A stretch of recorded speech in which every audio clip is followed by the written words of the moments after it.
why we age and how to slow or reverse the effects of aging is not the normal and natural consequence that we all will suffer, but rather that aging is a disease that can be slowed or halted. Any of us, indeed all of us, can slow or reverse the effects of aging. You're going to learn a tremendous amount of information, and you're going to learn both the mechanistic science behind reversing the aging process and practical tools that you can apply in your everyday life.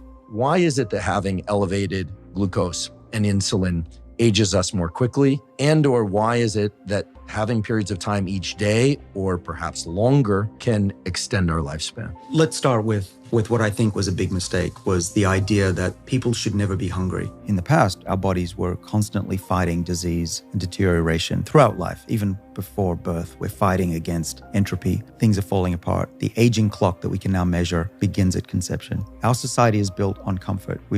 Most countries have enough food and shelter.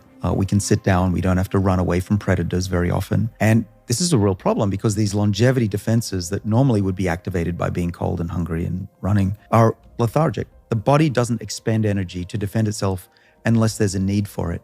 And modern society is the worst thing. We need to trick the body into getting out of its comfort zone by doing these things we've talked about: eating the right foods, including foods that are stressed, eating less often. And as long as we have adequate nutrition, that's what we call it intermittent fasting, that allows the body to turn on these defenses without suffering long-term negative consequences. What's interesting, I find, is that even though we know the fridge is probably full with food, our bodies are not that smart. Our bodies don't get that message. We can trick the body into thinking, oh my goodness, the fridge is running out of food, or the field or the forest is lacking in food. We better get to hunger down and survive. What are those things? You burn fat, you increase your metabolism, so you've got more energy to run around and find food. You become more alert because you've got to go find more food, and you defend your body against insults, whether it's incoming infections or diseases from within. One way I do it is I have a standing desk. Sitting down is bad for us. You atrophy, you have less muscle, which means your hormone levels, particularly testosterone, will go down, in pain. That's not a good thing. You need to get off your butt. Stand up, even better, go for a walk, even better, go for a run or cycle to get what we call a hypoxic state going. Your body needs to suck in more oxygen, and that has remarkable health benefits. Exercise isn't just beneficial for your fitness and for your vitality.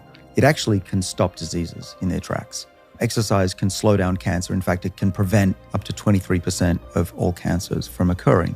That's true for cardiovascular disease. In fact, it has an even bigger effect on that, 30% reduction just by doing moderate exercise every week, 3 times a week with 10 minutes. And particularly after a meal, walking after a meal gets your glucose levels to be more level, which is what you want. Well, it'll stimulate the uptake of glucose, but also it'll get your muscles moving and stimulate the production of new blood vessels, make sure that you don't run out of oxygen later in life. And that's cool that we can trick our bodies. And it's not that hard. We just need to do the things we're talking about on this podcast. I've heard you talk before about some of the prime movers for longevity and all-risk mortality. And I'd love for you to review a little bit of that for us. I think we all know that we shouldn't smoke because it's very likely that we'll die earlier. Smoking is approximately a 40% increase in the risk of ACM. And what does that translate to? And I'm shortening my life by 40%? No, it means at any point in time, there's a 40% greater risk that you're going to die relative to a non-smoker and a never smoker. Yeah, so it's important to distinguish. It doesn't mean your lifespan is going to be 40% less. It means at any point in time standing there, your risk of death is 40% higher.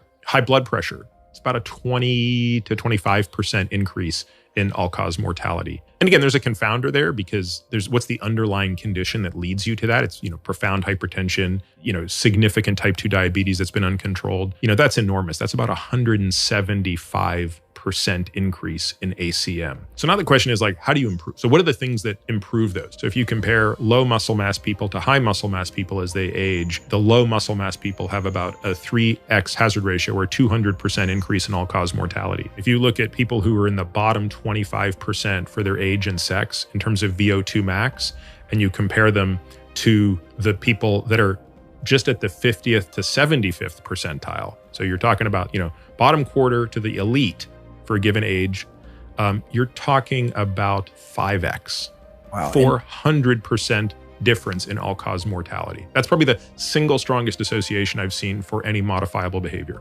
Incredible. So when you say elite, these are people that are running marathons at a pretty rapid clip? Not necessarily. It's just what the VO2 max is for that. My VO2 max would be in the elite for my age group. Until your VO2 max is at least to the 75th percentile, and you're able to dead hang for at least a minute, and you're able to wall sit for at least 2, like we could rattle off a bunch of relatively low hanging fruit. I wish there was a rule that said like you couldn't talk about